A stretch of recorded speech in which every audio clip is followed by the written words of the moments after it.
نحمدہ و نصلی علی رسولہ الکریم۔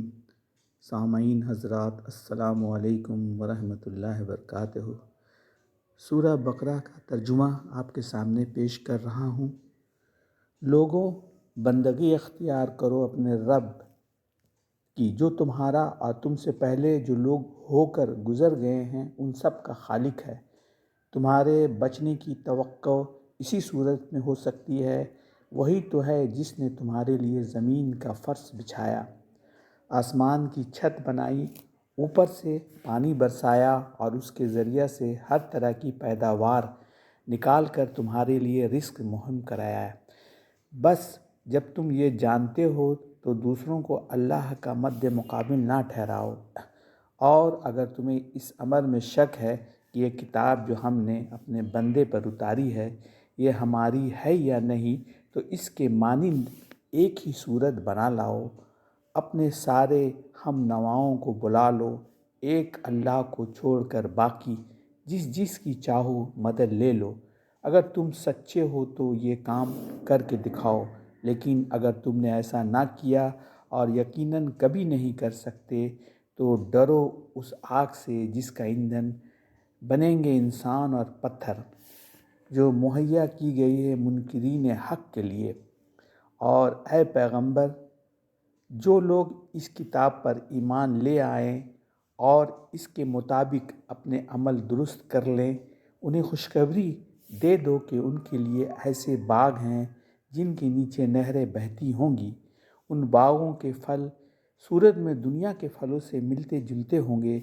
جب کوئی پھل انہیں کھانے کو دیا جائے گا تو وہ کہیں گے ایسے ہی پھل اس سے پہلے دنیا میں ہم کو دیے جاتے تھے۔ ان کے لیے وہاں پاکیزہ بیویاں ہوں گی اور وہ وہاں ہمیشہ رہیں گے۔ ہاں، اللہ اس سے ہرگز نہیں شرماتا کہ مچھر یا اس سے بھی حقیر تر کسی چیز کی تمثیلیں دے۔ جو لوگ حق بات کو قبول کرنے والے ہیں وہ انہی تمثیلوں کو دیکھ کر جان لیتے ہیں کہ یہ حق ہے جو ان کے رب ہی کی طرف سے آیا ہے۔ جو ماننے والے نہیں ہیں وہ انہیں سن کر کہنے لگتے ہیں کہ ایسی تمثیلوں سے اللہ کو کیا سروکار۔ اس طرح اللہ ایک ہی بات سے بہتوں کو گمراہی میں مبتلا کر دیتا ہے اور بہتوں کو راہ راست کو دکھا دیتا ہے، اور اس سے گمراہی میں وہ انہیں مبتلا کر دیتا ہے۔ جو فاسق ہیں اللہ کے عہد کو مضبوط باندھ لینے کے بعد توڑ دیتے ہیں۔ اللہ نے جسے جوڑنے کا حکم دیا اسے کاٹتے ہیں اور زمین میں فساد برپا کرتے ہیں۔ حقیقت میں یہ لوگ نقصان اٹھانے والے ہیں۔ تم اللہ کے ساتھ کفر کا رویہ کیسے اختیار کرتے ہو، حالانکہ تم بے جان تھے، اس نے تم کو زندگی عطا کی، پھر وہی تمہاری جان سلب کرے گا، پھر وہی تمہیں دوبارہ زندگی عطا کرے گا، پھر اسی کی طرف تمہیں پلٹ کر جانا ہے۔ وہی تو ہے جس نے تمہارے لیے زمین کی ساری چیزیں پیدا کی، پھر اوپر کی طرف توجہ فرمائی اور 7 آسمان استوار کیے، اور وہ ہر چیز کا علم رکھنے والا ہے۔ مختصر تفسیر یہ ہے، یعنی دنیا میں غلط بینی و غلط کاری سے اور آخرت میں خدا کے عذاب سے بچنے کی توقع۔ دوسروں کو اللہ کا مد مقابل ٹھہرانے سے مراد یہ ہے کہ بندگی و عبادت کی مختلف اقسام میں سے کسی قسم کا رویہ خدا کے سوا دوسروں کے ساتھ برتا جائے۔ دوسروں کا اللہ کے مد مقابل ٹھہرانے سے مراد یہ ہے کہ بندگی و عبادت کی مختلف اقسام میں سے کسی قسم کا رویہ خدا کے سوا دوسروں کے ساتھ برتا جائے، یعنی وہاں صرف تم ہی دوزخ کا ایندھن نہ بنو گے بلکہ تمہارے وہ بت بھی وہاں تمہارے ساتھ ہی موجود ہوں گے جنہیں تم اپنے معبود بنا کر اس کو سجدہ کیا کرتے تھے۔ یہاں ایک اعتراض کا ذکر کیے بغیر اس کا جواب دیا گیا ہے کہ قرآن میں متعدد مقامات پر توضیح مدعا کے لیے مکڑی، مکھی، مچھر وغیرہ کی جو تمثیلیں بیان کی گئی ہیں، یعنی مثالیں، ان پر مخالفین کو اعتراض تھا کہ یہ کیسا کلام الہی ہے جس میں ایسی حقیر چیزوں کی مثالیں بیان کی گئی ہیں۔ فاسق کے معنی نافرمان، اطاعت کی حد سے نکل جانے والا ہے۔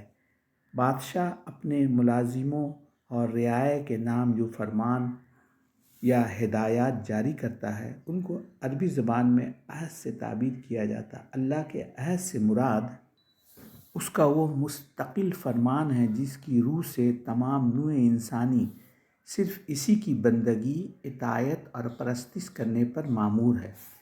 مضبوط باندھ لینے کے بعد سے اشارہ اس طرف ہے کہ آدم کی تخلیق کے وقت تمام نوع انسانی سے اس فرمان کی پابندی کا اقرار لیا گیا تھا، جیسا کہ سورہ اعراف آیت نمبر 172 میں بیان ہوا ہے۔ پھر ذرا اس وقت کا تصور کرو جب تمہارے رب نے فرشتوں سے کہا تھا کہ میں زمین میں ایک خلیفہ بنانے والا ہوں۔ انہوں نے عرض کیا، کیا آپ زمین میں کسی ایسے مقرر کرنے والے ہیں جو اس کے انتظام کو بگاڑ دے گا اور ریزیہ کرے گا؟ آپ کی حمد و ثنا کے ساتھ تسبیح اور آپ کی تقدیس تو ہم ہی کر رہے ہیں۔ فرمایا، میں جانتا ہوں جو کچھ تم نہیں جانتے۔ اس کے بعد اللہ نے آدم کو ساری چیزوں کے نام سکھائے، پھر انہیں فرشتوں کے سامنے پیش کیا اور فرمایا، اگر تمہارا خیال صحیح ہے کہ کسی خلیفہ کے تقرر سے انتظام بگڑ جائے گا تو ذرا ان چیزوں کے نام بتاؤ۔ انہوں نے عرض کیا، نقص سے پاک تو آپ ہی کی ذات ہے، ہم تو بس اتنا ہی علم رکھتے ہیں جتنا آپ نے ہم کو دے دیا ہے۔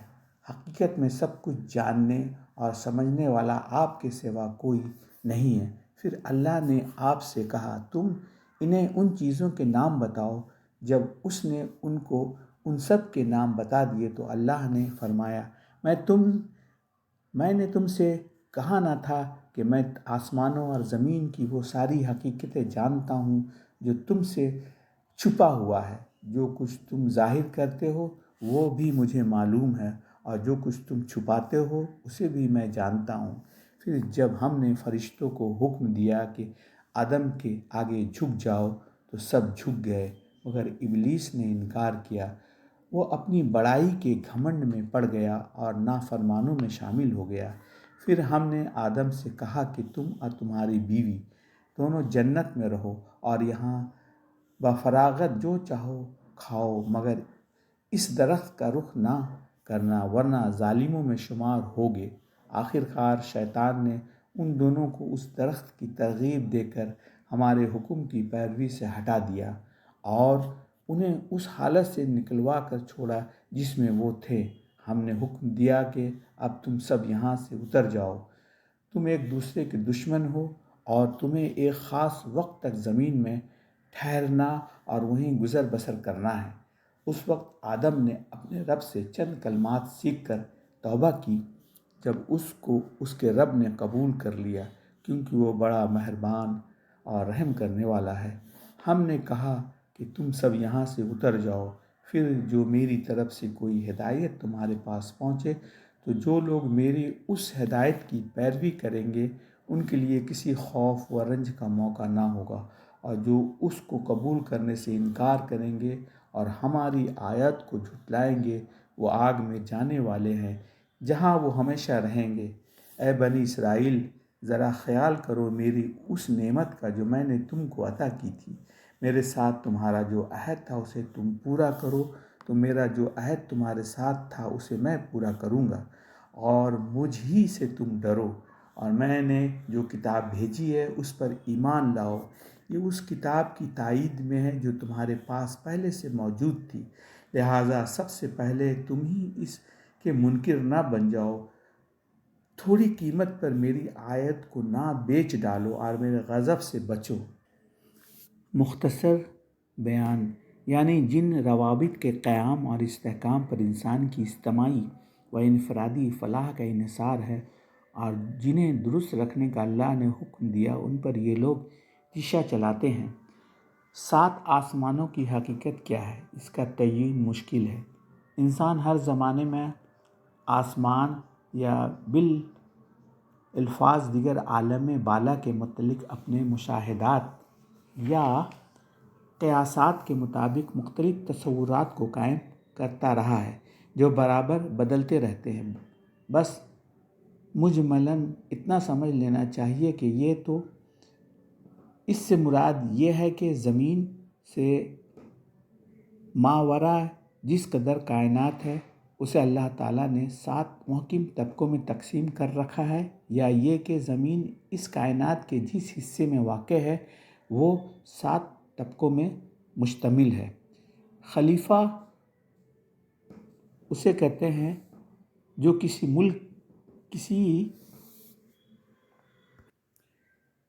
ملک میں اس کے عطا کردہ اختیارات اس کے نائب کی حیثیت سے استعمال کرے۔